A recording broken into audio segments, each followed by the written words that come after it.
Dan Favale. Yeah, Favale. You good with the Fanatics spelling and everything? Favale. Yeah, Favale. Where's he gonna come in at?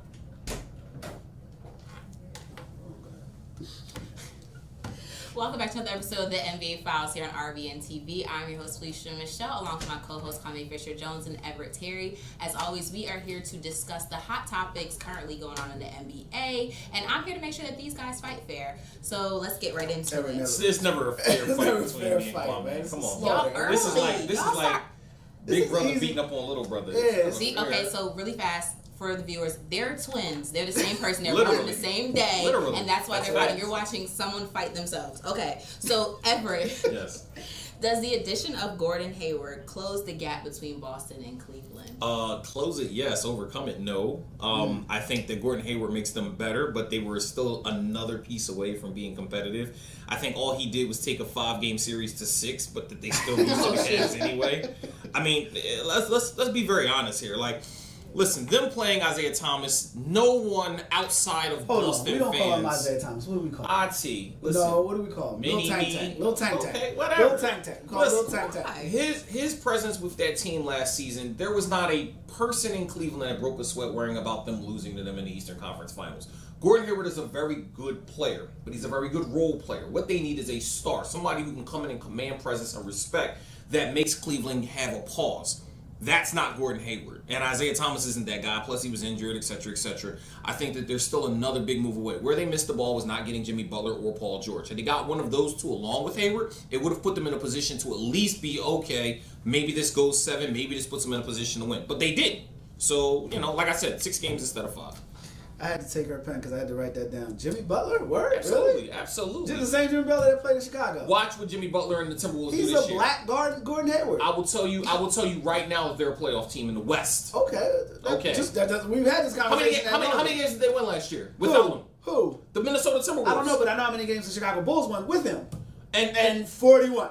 And 41. And how much of that was coaching? Look, but did they make the playoffs? Excuses. They made the playoffs Company with failure. Dwayne Wade Excuses injured without a supporting cast. Failure. He's going to a team And with a he good got supporting racked, cast, and he will and make he them got better. racked by a abysmal talent missing Boston Celtics team. But that's changing the narrative. I want to go back to Gordon Hayward. Yes. I believe it closed the gap.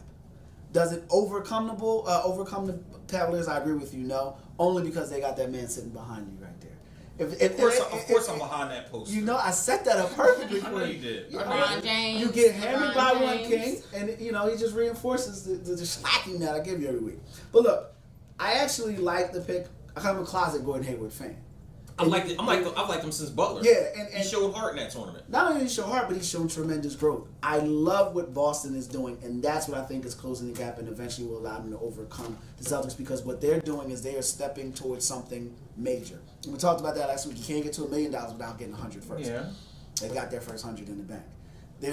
They're on the tracks for something big. I don't know if it's going to be a DeMarcus Cousins big or if it's going to be an Anthony Davis big, but they are bringing another numbers heartlet in. Cousins makes a lot more sense than Davis because I think Cousins scares people though.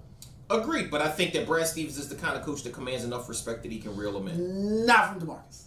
There's maybe. I've heard that he respects Lionel Hollins, and Lionel Hollins never won anything at the NBA level as a coach, but he respects him because he's an old school general who commands respect in the locker room. I think Brad Stevens is more of a player's coach, so I don't know if that necessarily appeals to what DeMarcus Cousins does, but the difference between DeMarcus Cousins and Anthony Davis is the fact that DeMarcus Cousins will probably play 60 to 70 games a year, and Anthony Davis might not play 50. I'll give you that. And when you have to worry about that for a guy you're going to give up assets for, and you may need him down the stretch of the season or in the playoffs, and you don't know if he's going to play or he's going to tweak something, or I have a hang now, I'm going to sit out for 3 weeks. These are the things that concern you because Anthony Davis is a very talented player, but he's a guard in a power forward body. Let me bring it full circle. Sure. If you are having a decision to make between Anthony Davis and DeMarcus Cousins and the ability to grab those two, then you have a good problem.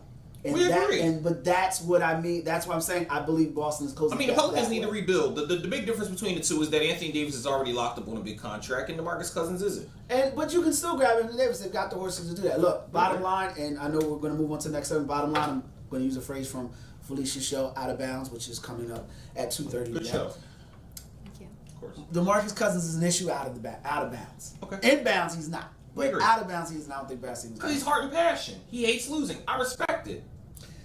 He loses a lot for a dude that hates losing. It's like how much saying I hate pork, but you how eating pork much chops. how much of that is him when he's putting up a strong double every game and he's trying to lead a team devoid of talent? Okay, Everett. So why do you think there's a trend of so many players headed west? The West was already a more talented conference, and I think when guys look around and see super teams, it just makes more sense to go where the talent is. If you want to create a team that gives you the best chance to compete, while in the East it makes a lot more sense to only have to go through one team to get to the finals.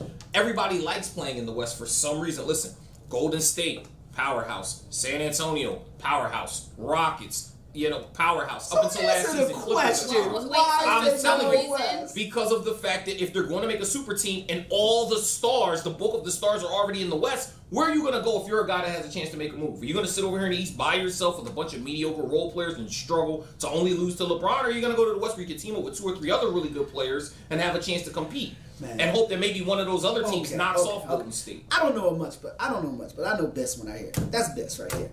You can't tell me that there is a reason other than the fact that they know Golden State can be had. That's why so many players are moving west. I said they can go there and create a super team in the West. Yeah, but you can't get anybody to come east to come and compete. You can't get Miami's in the East. Last I checked, Miami's in the South. Miami's in the Southeast. In a lovely, beautiful. How many guys are running to go play in Detroit? How many guys are running to go play in Milwaukee? Nobody wants to play there in the winter. Let's not live in the extremes. Let's live in a different area. Nobody wants to live in Philly. You can live in Miami. Okay, you can live in Orlando. And Pat Riley put together a super team in Miami, didn't he? Yes. All right. There's also been players available that have had options to go there. They've chosen to go to Western because they're looking at teams with a chance to compete. Los Angeles to go to Houston. They're looking for chances because they know Golden State can be had. That's the answer to the question. That's what we're looking for. That's what the people want to hear. Golden State can be had. Okay. That's why they're moving west. Okay. They got a better chance of being had than the dude behind you. But by the way, the Golden State Warriors got stronger. And yeah, LeBron owns the East. We understand that because he has the horses. He has the horses in the East to play with. Nobody else has 2 stars in the East.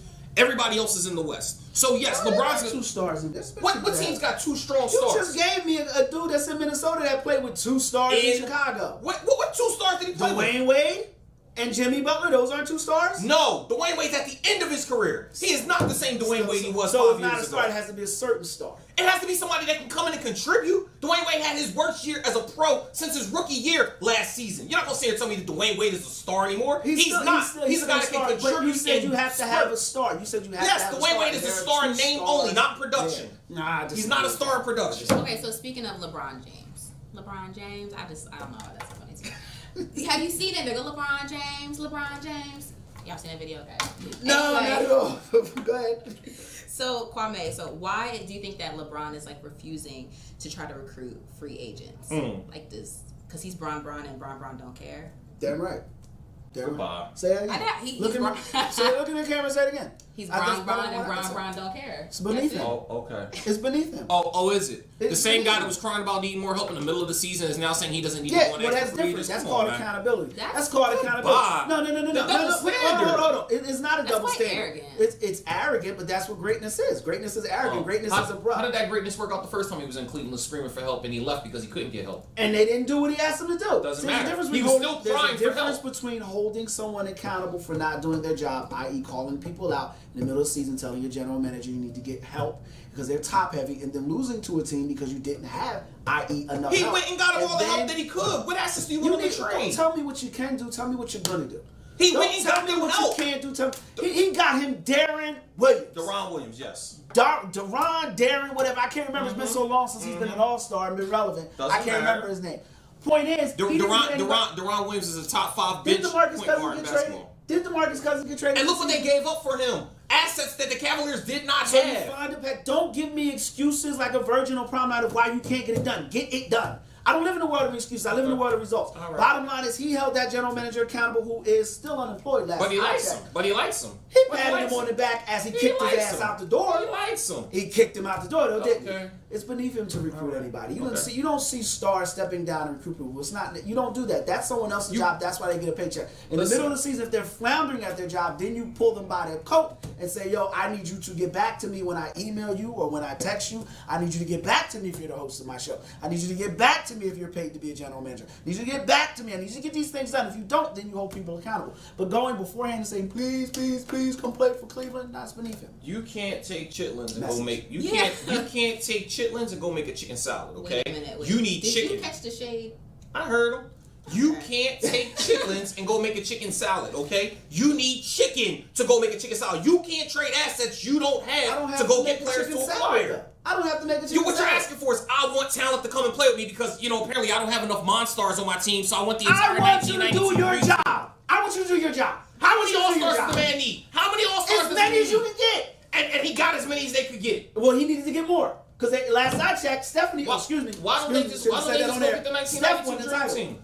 If he did it organically. The only person they went and got was Kevin Durant. Tell their team to draft better. And they stop should trading do that. all your assets away to and go whose get job guys is to it play to draft now. better? Whose job is it But to that draft was before LeBron was there. No. Whose blame job is it to draft better? ownership. Who gave away multiple first round picks so you don't have the option to go and get Kevin Love? To go and get. So these you are the got guys that you wanted. These are the guys grabbing people up. Who did he grab? Gordon Hayward? Kevin Love, same type of player. Gordon Hayward actually had playoff experience. Kevin Love hadn't even been in the playoffs. They're not the same player. Everett. Yes. They're not the same player. Got a whole bunch of draft picks, and none of them have been to an All-Star game. I rest and my they case. rested the same trophy that Cleveland did. Go ahead. Do the Cavaliers have to make a move? To win the East, no. To win the West, absolutely. Listen, if you took that Cleveland Cavaliers team and threw them in the West, they wouldn't be a 5 seed. But you're not doing that. But it doesn't. So what I'm saying is, they need. But LeBron's not chasing Eastern Conference Final championships. He's chasing NBA championships. They don't have enough as they're currently constructed to beat Golden State. I don't think they can beat the Spurs, and I really don't think they can even beat the Rockets. To be honest with you, I think that's a yes. They do. They need to make another move. I've said that. They need to make another move. They're not built as they are. I like right Jeff now. Green. I like Jose Calderon. You like who? Jose Calderon. To do what? To come in there and help them run the ship. And then you'll be screaming at the end of the season, oh, they needed to make more. They're not good enough. I didn't say that was it. Oh, man. You're not. The world is not millionaire or broke, Everett. There is a middle class. Exactly. In order to get to the middle class. Exactly. And so when you go and bring in middle class guys, you can't get mad at the fact that those guys make glimpse in their potential. Bring in the middle class guys to be the guys that come off the bench to play a role in maybe a game 3 or. Everybody doesn't want to come around LeBron's coattails to win. But you can't get a star every second. But let me say this. They're not done. Yes, they need to make a move to answer Felicia's question. They need to make a move. And we're going to have a guest on Dan Favale of Bleacher Report as well as NBA Man and the Hard Knocks podcast. And we're going to discuss the guy that I think is coming imminently, if that's a word. I believe he's coming in. And I think that's the move that they need to make. Who, Carmelo? We are going to say that is a tease. That's you fine. tease it. If you use the name, you're no longer teasing. You're giving the milk for free. I'm just throwing names out there, man. I could have said Bugs Bunny from Space Jam. But you didn't. The point is, the moral of the story. The Monstars. The moral of the story is, yes, they need to make another move. But I love the way they're doing it. First of all, because they don't have a general manager. Second of all, I love the fact that LeBron is holding people accountable. We've argued this ad nauseum. There are two things that are, for you to be successful in life, you need to, especially in sports, you need to have two abilities? Availability and accountability. Those are the major abilities you need to be successful. You have to be available to help the team, and you have to be able to hold yourself accountable. So when someone else does it, you don't boo-hoo about it. That sounds like a life lesson, though. And that's a great point. That's a great point. You have to be available. I won't throw any shade out there, but you have to be available, and you have to be accountable. You know what's funny about this whole accountability thing? Because there's been many moments in LeBron's career where people said that he sat there and blamed teammates for not playing defense. Wait, give me one. Oh, God. You want to go back and pull the tape from last season? He is a drama queen. And last season, that man sat there and was calling guys out on defense on missed assignments. That's accountability. That he missed. Assignments that he missed, he's screaming at other guys. How do we know that? What do you mean? Go watch the tape. Are we going to question his? Basketball IQ? I'll tell you what. Is that what we're doing today? What I'm telling you is that, and I called it out. LeBron takes plays off on defense during the regular season, and then wants to blame teammates for blown assignments. But are they the chosen one? Are they the best player? You can't blame other grown men. You want to sit here and talk about accountability? You want to blame other grown men for your mistake? Yes, That's not accountability. Yes, I am. Step up. I cover you. I cover you. Game in and game out when you make a mistake. Rise up. Was Jordan perfect? Right. Was Magic perfect? No one walking this surface is perfect. Okay. But I tell you what, he's the closest one on the court that is. So if you're behind him, I so wish he played in a different era. Oh my God. And I wish I could eat turkey sandwiches and sit with women that don't speak English all day. But I can't. So you can. I mean, that's not impossible. That was very sexist. You'll be very. Women. Which part? The turkey sandwiches? The part where we don't The speak turkey English. sandwiches. Forget you guys. Okay, so we'll be right back. The NBA Files here on RVNTV.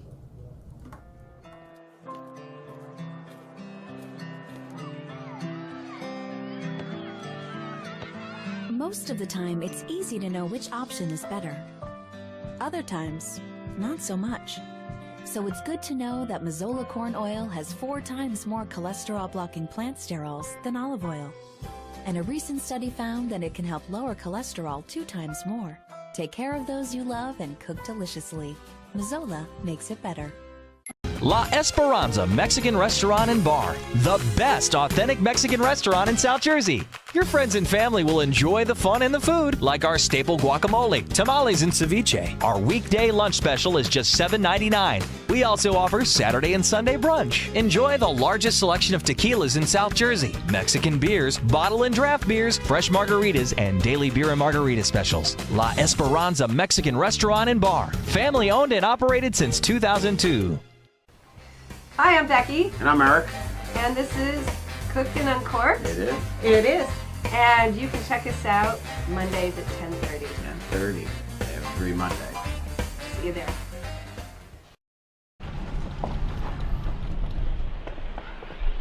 Got a quarter?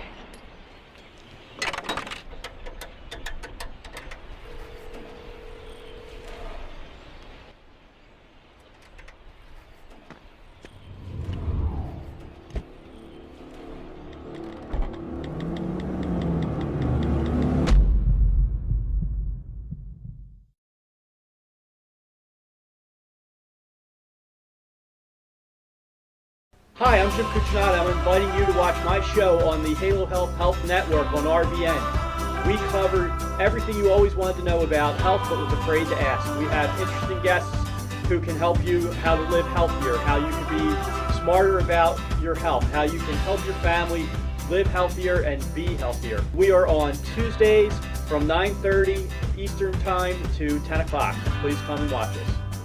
I don't like my face. Welcome back to the NBA Files here on RVNTV. Apparently, we need a new co-host because everybody's to quit. He don't like us no more. That's okay. We still love you. This is my last fine. week. It's been great. He ain't going nowhere. He'll be here next week. Okay, so all this contract talk, like money is like money to blow, like millions and millions of dollars. But Everett, do you think that players should take less than their market value? Who the heck ever says that? Listen, it depends on what you're playing for. There are guys at certain stages of their career that say, you know what? Stop. Your boy did it. Don't you dare. Let me finish. Your boy did it. There are guys at certain stages in their career that say, you know what? I want to play for a championship, and if the cost to play for a championship means I take less money than to get paid a ton to go play for a team that's winning nothing, then I take it. But anybody that has years left in their basketball career, you absolutely don't. You go and you get the most money that you possibly can because owners are already billionaires. They're making money on you hand over fist. They're making money on you for wearing their logos, for wearing their jerseys, for playing in their arenas, for being on their TV. So if they're making money off of you, you might as well get as much as you can. It's not a forever career. You don't have infinity years to play it, so you get as much as you can while you can. I've never knocked anybody for getting the most that they can. The only thing I look at is some of the logic behind some of the guys that the team goes out and gives that money to, like a Bismack Biyombo, your favorite BB player. Oh my God. Did Kevin Durant just take $10 million less than his market value? Absolutely he did. Should he have done that? He wants to keep the team together. Should he? He wants to keep Everett the team Terry together. Jr., my best co-host of all time, second best basketball mind next to mine. Should he have done that? Yes or no? Listen, Tim Duncan. Let me ask you a question. Did Tim Duncan, did you clown Tim Duncan when he did it to keep the Spurs together? Not Tim Duncan. Did you clown Tim Duncan, the greatest power forward in the history of basketball, when he did it to keep the Spurs together? Yes or no? Yes. Now, lies. Ain't no lies. Ain't no lies. Who clowns a Hall of Famer for taking less money to keep a championship team together? Should he have done that? Yes or no? Yes, he wants to keep the team together. So he wants to keep a championship team together. I'm going to tell you why you're wrong. Is the difference between keeping a team together and you do it. Wrong. Go ahead. I'm going to tell you why you're wrong. Michael Jordan was the first player to get $30 million per year. Yes, he was. Scottie Pippen got 9. Okay. All right. What's that 2 to do with years? cost of being to Chinatown? I'm about to tell you, sir, and you're going to stop talking about Chinatown. Oh my, yes, please. I said the cost of beans. They don't eat beans according to you in Chinatown. The point is, you have to be a champion at all times. What that means is you need to lead people. You cannot lead people if you're taking less than your market value. And you know who that hurts? You know who that hurts? When Michael Jordan makes $30 million, that allows the next generation to make 30 ad nauseum. That allows the next generation. The next generation hasn't made 30. They're just now making 30. This is the next generation. But they're just now making 30. Jordan made 30 20 years ago. They're just now making 30. Jordan made 30 20 years ago. And actually, LeBron made 35 5 or 6 years ago. LeBron's making 30 million. No, he wasn't. So that would be the check next the numbers. No, we'll check the numbers at break. The point is, in order for them to get to that point, to get to that level, someone has to do that. So when Kevin Durant, your second best player in the NBA, which he is not, takes below market value, then that means guys like Nerlens Noel still stays available because he's not on the level of Kevin Durant. How does Kevin Durant taking $10 million have anything to do with Nerlens Noel and play two different positions? It's a staggering process. If Kevin Durant takes less money, then an owner can say, well, Kevin Durant took less money to build a championship team. Not when Taj Gibson just got $14 million and he's washed up. And Taj Gibson would have gotten $20 million. No, he would. JJ Redick got $23 million. Did Kevin Durant impact his $23 million? Yes, he got overpaid. You get as much as you can. He got overpaid. I agree with you that he got overpaid. Okay, so don't say it impacted him. It does impact him because JJ Redick was willing to find a team that overpaid for him. But you have to have 30-plus teams playing by the same rules. You can't have one or two. That's the problem. But that's a player decision, not an ownership decision. Let me finish my point. You can't live in the exceptions. This is the rule. And if a player takes, I'll use this example in our industry. Sean Hannity and Rush Limbaugh. Can't stand them both. But I love them both because they make hundreds of millions of dollars. And you know why they make? You know what helps? Because they're raw. Well, you know what helps? How that helps us though? That allows us to come to the table. We may not get 100 million, but we can chip away at 100 million, which gives us. If Rush Limbaugh makes 90 million, it's not going to change Everett getting 90 grand. It's not. It does because it commands a higher salary for talent. If you have a union in place, that is what the union bargains for. It bargains for the lowest contract and the highest contract. So you'll have a disparity like JJ Redick getting $23 million, but you have other guys who aren't getting close to that who should get more. Okay, but these players have opportunity to make more money with like endorsements. So, exactly. Kevin Durant's not a money whore. He's not chasing money. Talking. So sorry. If somebody is on a championship team, it makes them more like the prize. People want to follow. People want to buy what they buy, do what they do. So if you take $10 million less here, but you might get a Nike contract for $25 million over here, and it's like, well. The Warriors are already $29.1 million over the luxury tax. That's not Kevin Durant's problem. It doesn't matter. Let me get back to her point. That's a great point. But when you're building a league and you're trying to make sure everyone gets paid, we have a players association. Everyone needs to get paid. Everyone doesn't have an endorsement deal to make up that. What did he leave? 10 grand off the table? About 10 grand or 10 million on the table to make up the 10 grand that he left on the table. And he used an example of JJ Redick, which is a great example. But you have other players, a guy like Kentavious Pope. Right, Kentavious Cole, who just had his offer rescinded and is now an unrestricted free agent. But that has zero to do with Kevin Durant. No, it does because it trickles down. Everett, it's a trickle-down philosophy. The Warriors were able to re-sign JaVale McGee, Zion Pachulia, and all these other guys because of the fact that Kevin Durant was willing to leave $10 million on the table to keep a championship team but you have together. To look past that. You have to look past. It's not Kevin Durant's job to worry about what Kentavious Cole is doing in Detroit. When you are the best, it is because you dictate everyone else. Listen, his job is to win championships. His job ain't to sit here and be a HR nightmare for every other team in the NBA.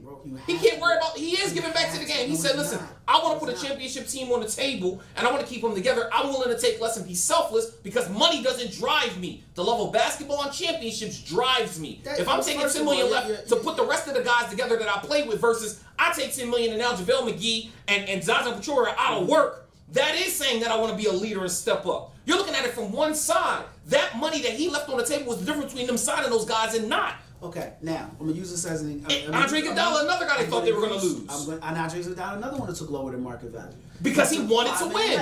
And that's great. That's a great story that makes everyone feel warm and fuzzy inside. LeBron did it a different way, and the reason why LeBron did it that way is so you have this thing called a supermax now. So now players are getting $40 million. Mike Conley's getting $28 million. Yeah. So you have to think of those players when you go to the negotiating table. When you go to the negotiating, is Kevin Durant ahead of the CBA? He's not ahead of the CBA, but he has that mantle as the second best player per year. No, he's not. He's not. Chris Paul is the head of the Players Association. He's actually a detriment to the CBA. So not only is he hurting the competitive balance of the league, he's also hurting players in their pocket. Hold on. Chris Paul doesn't want to take less money as well. He's the head of the NBA Players Association. Chris Paul did was he took $24 million and he opted out to stay in that 1 year instead of opting out now and signing an extension, which allowed Houston to go out and be a player. But he left money on the table. He just the head of the Players Association left money on the table. He signed a long-term contract right now. It's completely. He left money on the. See, you can't. Okay, so basically, basically you guys are just talking about the problem in the NBA altogether is that it's a team type of mindset or individual type of mindset, right. and that's what it does. I respect the fact that a guy wants to win. I do. I respect it if everyone wants to get their money. Shoot. Okay, so right. Kwame, best under the radar signing. I gotta get back on track. Everybody wants to win. Everyone wants to get paid and win. I love what Fizdale is doing in Memphis. I love it. Tariq Evans, if he can stay healthy, is a guy that can play 20 to 30 games for you at a high level. But I love Ben McLemore. He's a guy that came out of Kansas. They need a wings bad. Not only Chandler Parsons stinks. But we talk, and I often talk about coaching. You have to have players who are coached and who are developed. Fizdale is one of the best at developing talent. We agree. So you bring in McLemore, you bring in Evans. Who else? They've also brought in. I'm forgetting somebody, but they also brought in some other wing players, and they're talking about moving Marcus Gasol. I love it. I love what Memphis is doing. They're retooling to get younger and faster. Not just younger and faster, they're also retooling to get more athletic. Well, that's it. Younger and they want to be able faster, to defend multiple positions. That's why they let Zebo go. Well, they're not. Well, Zebo is ancient right now. I mean, he's posting up Jesus a couple hours ago. And still putting up monster numbers for his position in minutes played last year. Right. Yeah, he was there when the lights were turned on. If I'm Pops, you don't go Pops. You're not that far behind. Touche. Madonna's Grease next week. You don't want to team up with my arch nemesis over here because you ain't that far, and she ain't that far behind us either. No, she's not. But I love what Memphis is doing. I love what the Clippers did. You and his Clippers look. Look. I'm a Blake Griffin dude. And Blake Griffin is one of the best power forwards in the game. Chris Paul weared on him. Milos, and I want to make sure I say this right, Tadashik. I like him. I like his passing ability. I like his basketball acumen. I hate Sealy from The Color Purple, a.k.a. Patrick Beverly. But that is foul. Oh, my God. But I love that. I love the way they're going to coach this team. With Blake Griffin, the offense is going to run through Blake Griffin. Look, the Clippers are going to be a good team. I love what the Clippers are doing. Hold on. You said Talushik. You talking about Teletovic? Milos. Teletovic. It's no L in there, but yeah. Yeah, I'm talking about the overseas player. Come on, you give me a look like I owe you money. I'm sitting there trying to follow the guy. I'm moving. I like Patrick Beverly because he's a dog on defense. Arguably one of the best defensive point guards in basketball. Man, if you're grabbing my man parts, making Prince with a fruity picks from the David Chappelle show, that's not a dog on defense. Okay, that's different. He locks up, man. He gets the way he locks up though crosses a lot of lines. Did the ref call it? You can't call every foul, but that don't make it. If I get away with robbing a bank, does that make it legal? Get the hell out of here! Let me finish. And I like what Avery Bradley, and I like the Pistons grabbing Avery Bradley. Well, they had to. I mean, because the Pistons. Because the Celtics need to make room. I like the fact that the Pistons. That's why they got rid of Contavious Caldwell-Pope. But they got Jackson, Stanley Johnson. Look, Van Gundy's permanently disgruntled. Like he wakes up mad because the toilet seat is cold. But the fact of the matter, he's got a decent team. If he coaches them guys up a little, he needs. If he can stop frowning all the damn time, he's like Eeyore. But if you can move past him and get some of them champions that have been on that team to come in, some of them what the Lakers do. If you can get Zeke to come, Isaiah Thomas, John Sally, Mark Aguirre, get them guys to come in and work with these young fellas. I like Avery Bradley, I like Jackson, I like Stanley Johnson, but I love what the Clippers did with Gallinari, and I love what Memphis is doing. I like what Sacramento's doing. I love it. Ha! Listen. You killed Vlade too. And I told you to give Vlade time. Listen, I did kill Vlade and I'll sit here and own it. I thought that Vlade was last night? I thought Vlade was the dumbest. Listen, I thought Vlade was the dumbest GM in the history of the NBA for the trade that he made. But what I'm saying to you is that I like what he did in terms of the draft, and I like what he's doing in free agency. He added some veteran leadership. He got a guy like Zebo in there who now can coach and mentor up some of these guys, and he got him for the low. You know, Vince Carter's still out there stealing money, but hey, can be a contributor. Show these guys how to play the shooting guard position and have longevity in their career, taking care of their bodies and being effective. He was a super athletic guy like a Ben McLemore was, you know, but now he can take that and school up and coach up some of these guys, you know, the Justin Tatums and things like that on how they need to be effective at the NBA level. So I like the moves that Sacramento made. Those are the ones that jump off to me the most. I mean, it's surprisingly, even though it was, you know, an overpayment, the Sixers getting Redick, because what it does is it gives them Stop it, because why did you say that? Because you knew he was going to get upset. That's fine, but it was a good signing for the Sixers because it allowed them to finally get a knockdown shooter that they don't have. And the offense they want to run with a whole bunch of guys that can drive and nobody that can shoot outside of Robert Covington, they were devoid of what they needed in order for their offense to be successful. Now, all they need is for guys to stay healthy and they can win 45 games. Do I think they do it? No, but I think that it's great to see opening night that they already sold out of season tickets and that fans are going to be there to see what this foursome tandem looks like. We'll see. Hopefully nobody gets hurt, though. Well, Embiid can hurt himself getting out of bed in the morning. We don't know. His thumbs get sore from tweeting. Stop. There it is. Twitter fingers. Kwame, I'm not going to fix your face, man. Don't rebuttal that. Shake it off. Kwame, what was the worst free agency move? Oh, I think I know this answer. Here we go. I think I wrote it down there. Rudy Gay. Really? Feast or famine. Okay. I think Popovich is on his way out.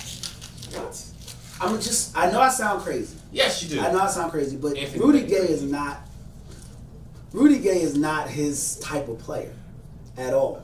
He's not a Spur. He doesn't play defense. He's a guy that's pretty much a black hole on offense, and I don't see what he brings to San Antonio. JJ Redick. Score that they didn't. Yeah, but you know what? There's ways to get buckets without having it be an They play a isolation good team score. defense. They don't have But there's ways to get offense without an isolation score, and he's a wretched team defender. Because he's not disciplined. What team has he played on where he's had to play team defense? Toronto with Dwayne Casey. Goodbye. He was there for a sip of water. And they traded him in the moment they traded him. They won fifth, and he wasn't good in a sip of water. He was hurt. Ooh, you almost. All right, JJ Redick. This was just a waste of money. It was a waste Sixers of money. had to throw it at somebody. They didn't have to do anything. They had to hit the floor. They didn't have to do anything.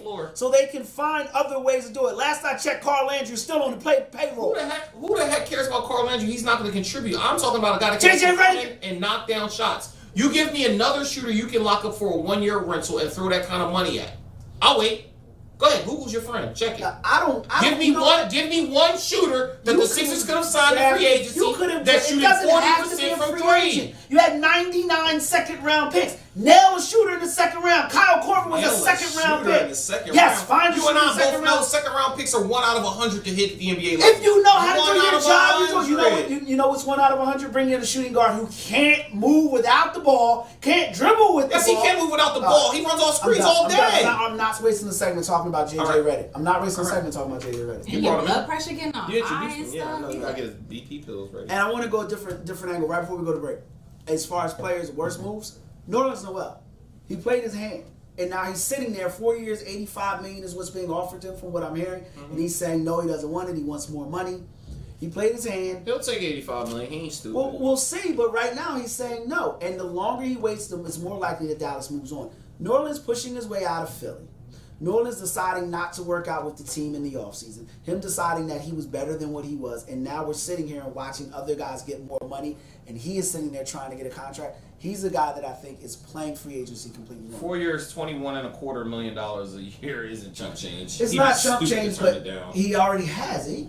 I understand that, but what I'm saying is a lot of guys' pride and ego when they see guys like Todd Gibson, and all these other things, and he knows he's a better defender than him and has about the same level of offensive skill set. That's who? It's Todd Gibson. Todd Gibson's not going to scare nobody offensively. And Nerlens, they leave Nerlens open. Okay, and they leave Todd Gibson open. Not they really. Both play around the rim. And Todd Gibson is a better finisher around the rim, and Todd Gibson plays well out of the pick and roll. Nerlens can't do anything other than slight. He's got poor. I'm not going to rip Nerlens because I know how to get back to him. But you don't. He should take the $21 million. We agree there, and I think he will. But I think he thinks he's better. He thinks he's pride comes before the downfall. Fair, and he's falling. Pride all over the place. The NBA is full of nothing but prideful divas. Oh my gosh. Okay, so on that dad joke, we're gonna go to break. We'll be right back with the NBA Files here on RVNTV. Didn't know, couldn't see what was around the corner from me. Check me out, my legs are moving. Hands real smooth, gotta keep it moving. Take it fast, take it slow. Shake it all day, come on, let's go. Can't get enough of these crazy moves. Slide on by, now that's real smooth. Throw your hands up in the air. Bounce on down and down your hair. You stop, now that's real nice. Come on, get loose. Come on, let's go, let's go. La Esperanza Mexican Restaurant and Bar, the best authentic Mexican restaurant in South Jersey. Your friends and family will enjoy the fun and the food, like our staple guacamole, tamales, and ceviche. Our weekday lunch special is just $7.99. We also offer Saturday and Sunday brunch. Enjoy the largest selection of tequilas in South Jersey, Mexican beers, bottle and draft beers, fresh margaritas, and daily beer and margarita specials. La Esperanza Mexican Restaurant and Bar, family owned and operated since 2002. Hi, I'm Becky, And I'm Eric. and this is Cooked and Uncorked. It is It is. And you can check us out Mondays at 10:30. 10:30 every Monday. See you there.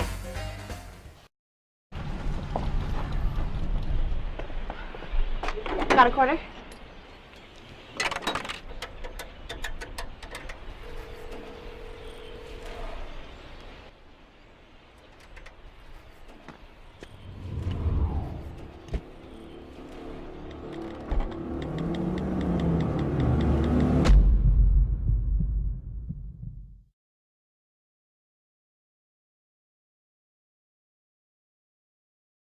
Hi, I'm Jim Cucinotti. I'm inviting you to watch my show on the Halo Health Network on RVN. We cover everything you always wanted to know about health but was afraid to ask. We have interesting guests who can help you how to live healthier, how you can be smarter about your health, how you can help your family live healthier and be healthier. We are on Tuesdays from 9:30 Eastern Time to 10 o'clock. Please come and watch us. If you have a story or product that you'd like to share with our viewers as a guest on the Morning Coffee Show, please contact us at info@radiovisionnetwork.com. Today's show has been sponsored by More Than Gifts. Come see our new location in Marlton, New Jersey. Not just gifts, but more. Didn't know, couldn't see what was around the corner from me. Let's go. Check me out, my legs are moving. Hands feel smooth, gotta keep it moving. Take it fast, take it slow. Sing it all day, come on, let's go. Can't get enough of these crazy moves. Slide on by, now that's so smooth. Throw your hands up in the air. Bounce on balance down your hair. You stop, now that's real nice. Come on, get loose. Let's go, go, go, go. La Esper. Welcome back to the NBA Files here on RVNTV. I'm so excited. We have Dan Favale here of NBAMath.com and Bleacher Report. Dan, how are you doing? I'm doing well. How are you guys? Great, thanks. So Dan, we've heard all the reports, but what we didn't hear or we haven't really heard enough of was what led to the demise of Phil in New York. I mean, the Phil Jackson stuff was weird. It was just an odd timing to do it, and I don't necessarily think that you should have kept him and allowed him to make the draft pick that he did. Frank Ntilikina is fine as a player, but you allowed him to draft with the triangle in mind, and that was a little bizarre, and then you go and can him. But it was a move that ultimately needed to be done. He wasn't moving the franchise in the right direction. It seemed like he couldn't pick a direction. And when you're feuding with two of your most prominent players in Carmelo Anthony and Kristaps Porzingis so publicly, it's a big problem. It doesn't mean that the Knicks are going to be fine now that he's gone. And as I think we've seen with the Tim Hardaway Jr. offer sheet, they're not fine just because he's gone. But it was certainly a move that needed to be done. I don't think it'll harm his legacy as a coach, but this is not how you want to go out with your NBA resume as an executive. You know, it's two sides of that, Dan, and you do a podcast called Hard Knocks. You're 1/3 of that trifecta. And when you lose a Phil Jackson, you lose so much material when he walks out of the door. Like, there's always something going on when Phil's in the league. So that I'm not happy to see him go in that respect. But I like, you mentioned Frank Ntilikina. I like that pick, but a lot of people wanted Dennis Smith. What does Frank give you that Dennis doesn't? Dennis Smith Jr. reminds me a lot of Eric Bledsoe, and he still needs to come along more defensively, and that's kind of saying a lot because Bledsoe always looked like he should have been a really good defender, and he's not great. It would have been interesting, and especially with Jeff Hornacek presumably getting to run his own offense now, Dennis Smith Jr. would seem like the better fit. All that said, I really do like Frank Ntilikina. I don't know if you use him as a point guard right off the bat. I'm not even talking about just a starter, but maybe you use him off the ball if you can find a veteran to kind of run the offense. And of course, those veterans are drying up now, and you don't want that veteran to be Derrick Rose next year. But you look at Frank Ntilikina, the length he has on defense, he can defend up to small forward. He can finish over opposing length at the rim. He's a fairly good shooter, and I think that's big. If you can put him beside another ball handler or give Kristaps Porzingis touches in the post or off the dribble, and he knows that he has another bailout option in the corner or above the break. That's a big deal. I will just be interested to see how the Knicks intend to use him now. He was drafted with the intention of playing in the triangle, and now that the triangle is gone, do you start him? How much playing time do you give him if he starts or doesn't? Who are you playing him alongside? Are you trying to groom him as a point guard? Do you want him to be more like an Avery Bradley type player where he's a secondary playmaker who just basically functions off the ball and tries really hard on defense?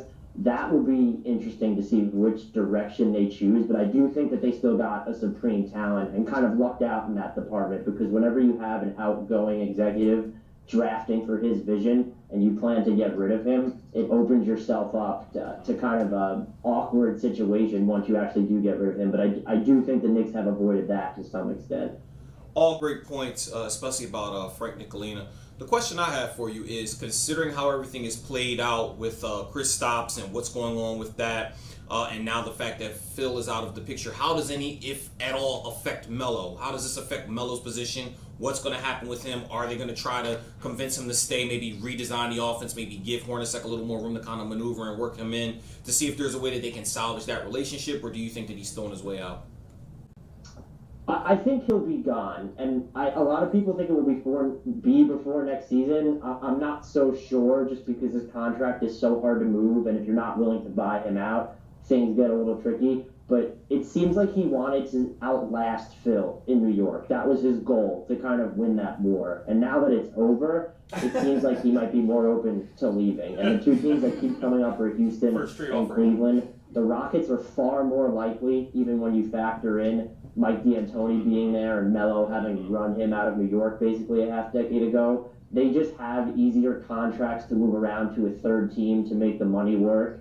I don't know what value the Knicks can expect to get for Carmelo. I don't believe there's a lot of value there. It seems like their best case scenario at this point would be getting back maybe a mid to late first round pick and then expiring contracts or short-term contracts that don't hamper your flexibility. But if they get to a situation where the best they can do is essentially Ryan Anderson and filler and maybe a late first round pick, you can't pull the trigger on that trade. Really? Carmelo Anthony could be a free agent in 2018. You might as well just let his money come off the books, and you already know he gets along with your best player in Kristaps Porzingis.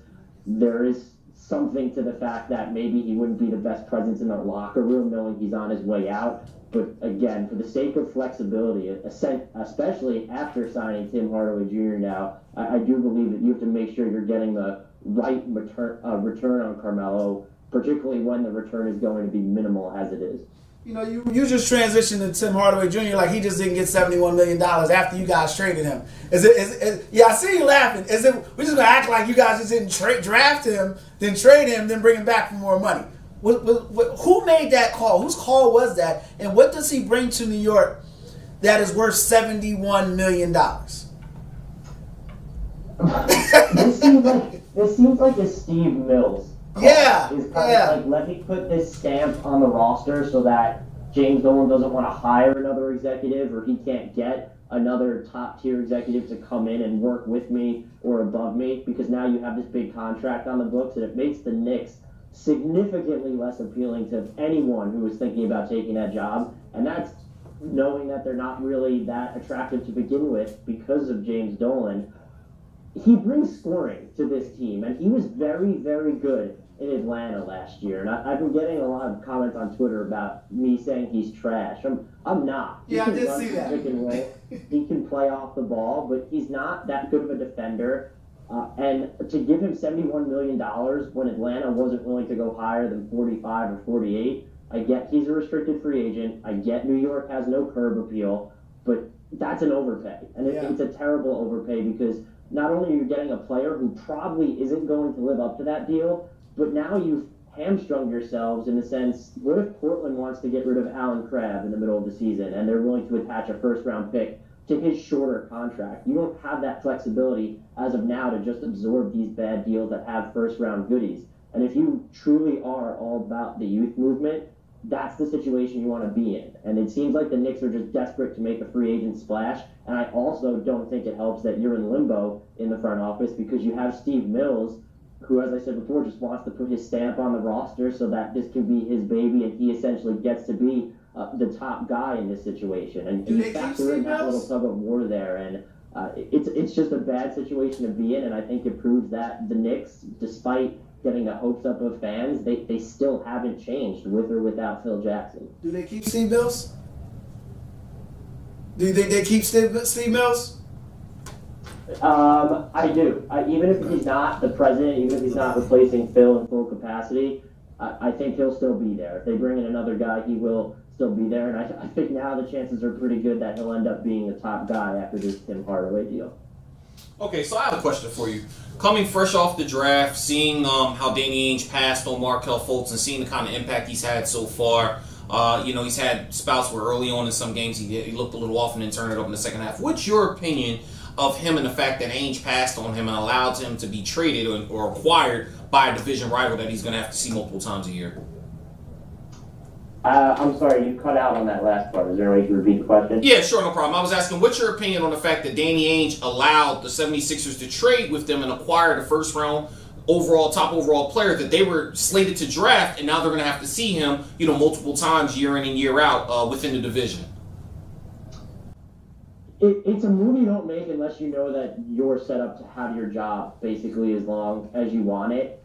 The Celtics' future and even their president is now forever tied to Markelle Fultz. And when you look at the trade itself and how Boston was still able to get Jason Tatum, the guy they said they wanted to pick number one anyway, I don't know if we can believe that or not, but that's the guy they wanted. They still get him, and now you're going to get what probably amounts to another top 5 or top 7 pick by 2019, whether it's from the Lakers or the Kings. And that's a big deal. If you can compile those assets into one trade offer for another superstar if they become available, if those picks become a star, if it turns out that the guards you already have on the roster now with Marcus Smart and Isaiah Thomas get you over the hump and make you a real challenger to Cleveland, we'll forget about this. And if Jason Tatum pans out, we won't forget about it. Maybe we'll even compliment the deal. But if the slightest thing goes wrong, if the Celtics, this iteration of them, never gets past a LeBron James-led Cleveland team or whatever team he's playing for over the next couple of years, if Jason Tatum isn't even close to as good as Markelle Fultz, if for some reason Isaiah Thomas's next contract ends up looking terrible, people will come back to this trade. And it's interesting that he made it because, like you said, it was not only a division rival, but you had the number 1 overall pick. And there are a lot of people who think that the more efficient route to getting past LeBron would have been draft Markelle Fultz and use Isaiah Thomas as the salary dump to bring in Gordon Hayward. So he definitely is on the table. I'm personally fine with him going all in like this because the league is a very wing-heavy basketball league right now. You want these players who can switch. Jason Tatum, not as good as Josh Jackson in that department, but he can still do those things.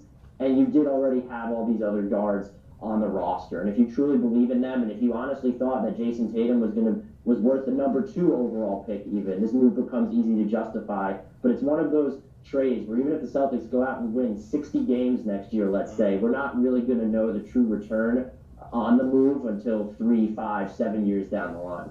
And considering that Danny Ainge has yet to put an all-star on the NBA floor from guys he's drafted, it's going to be an interesting thing to watch.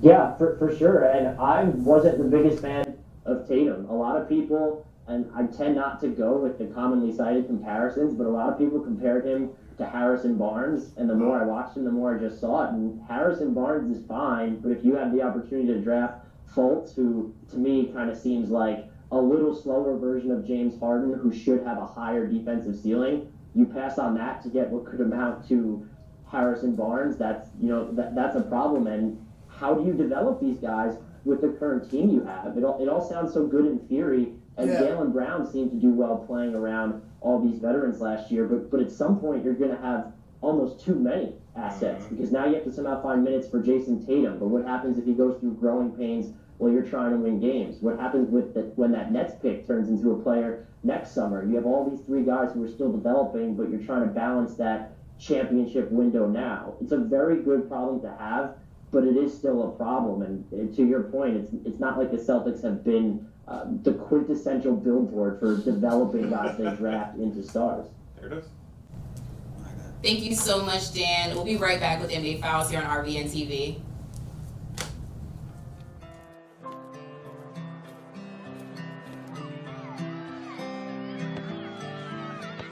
Most of the time, it's easy to know which option is better. Other times, not so much.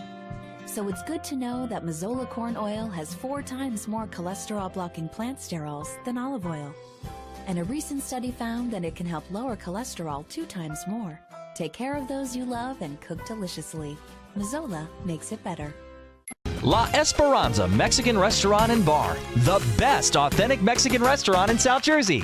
Your friends and family will enjoy the fun and the food, like our staple guacamole, tamales, and ceviche. Our weekday lunch special is just $7.99. We also offer Saturday and Sunday brunch. Enjoy the largest selection of tequilas in South Jersey, Mexican beers, bottle and draft beers, fresh margaritas, and daily beer and margarita specials. La Esperanza Mexican Restaurant and Bar, family owned and operated since 2002. Hi, I'm Becky. And I'm Eric. And this is Cooked and Uncorked. It is. It is. And you can check us out Mondays at 10:30. 10:30, every Monday. See you there.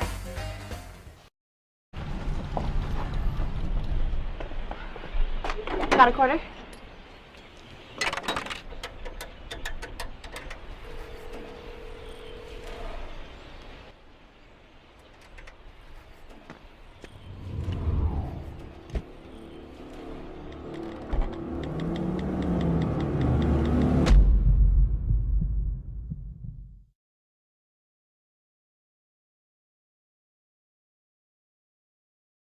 Hi, I'm Jim Cucinotti. I'm inviting you to watch my show on the Halo Health Network on RVN. We cover everything you always wanted to know about health but was afraid to ask. We have interesting guests who can help you how to live healthier, how you can be smarter about your health, how you can help your family live healthier and be healthier. We are on Tuesdays from 9:30 Eastern Time to 10 o'clock. Please come and watch us. If you have a story or product that you'd like to share with our viewers as a guest on the Morning Coffee Show, please contact us at info@radiovisionnetwork.com. Today's show has been sponsored by More Than Gifts. Come see our new location in Marlton, New Jersey. Not just gifts, but more. Welcome back to the NBA Files here on RVNTV. There is so cute. So, Kwame, has any rookie impressed you so far in Summer League? Oh, we're starting with me? Yeah, we're starting with you. I like Jonah Bolden. You can never say people's names right. Like, that's the same guy Perry said he liked. You know, whoa. Don't do that. Don't ever do that. I'm just telling you. No, I like, you know, he's been active. He's given them some defensive intensity, which I like. Playing hard in Summer League is something that goes underappreciated. A lot of times when people struggle, I don't like Fultz. When they struggle, they say, oh, it's Summer League. Oh, hey, Summer League. Summer League doesn't matter. So Summer League does matter because it's still competitive basketball. Also like Donovan Mitchell. I know. From Utah. Yeah. I know you've gotten a chance to see some of his highlights. I have seen some of his highlights. Kid's a What player. he did to Fultz should be outlawed in 6 states. Jason Tatum's just surprised me. Bam. Obadibo. Whatever. He surprised me too. I've been impressed with him. I'm gonna go with your guy, De'Aaron Fox. He's been a player, man. I had a little bit of concern. Yeah, I see it. Yeah, 18 and 5 steals. I mean, listen, there was no doubt that he was gonna bring it defensively. His ability to score was never going to be an issue in terms of his ability to get to the rack. The big thing was his jump shot. As he continues to develop and improve, he's in a system where the gloves are off, no training wheels, just run out and play. They're in a freestyle offense. Listen, we're not talking about Malik Monk. This isn't about Malik Monk. You can't talk. In a freestyle offense where they're going to go and they're going to develop and get better. I like the fact that they're in a position where they're going to have a chance to see these guys grow. I think that Sacramento was on the right track. And to be honest with you, I think that in 5 years, they will have progressed further than where the Timberwolves should have been 2 years ago. So that was a long, very eloquent way to say, Kwame, you were right, and I should have listened to you. About De'Aaron Fox? I said De'Aaron Fox was a player. I just didn't think he fit for the Sixers. Okay. I never said he wasn't a good player. Kwame, you're right. Just say it. I'm not. Say you're right. Right about what? Malik Monk. Let's start there.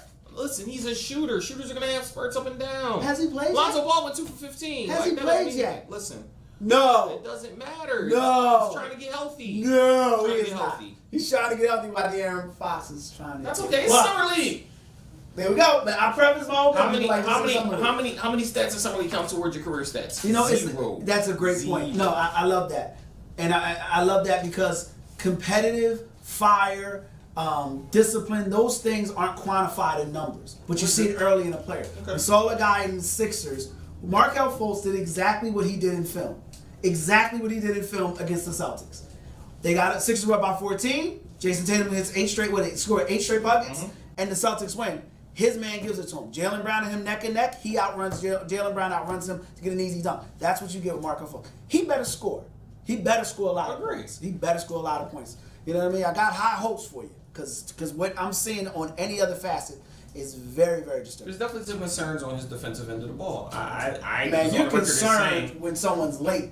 You got issues when the mofo don't show up. He ain't showing up. Fair. I'm not. Listen, I'm not doing a mini pass on his defense. I've said he's a terrible. I thought we could have made it one show without a fact. No, we weren't gonna make it because I was gonna say it on the way out.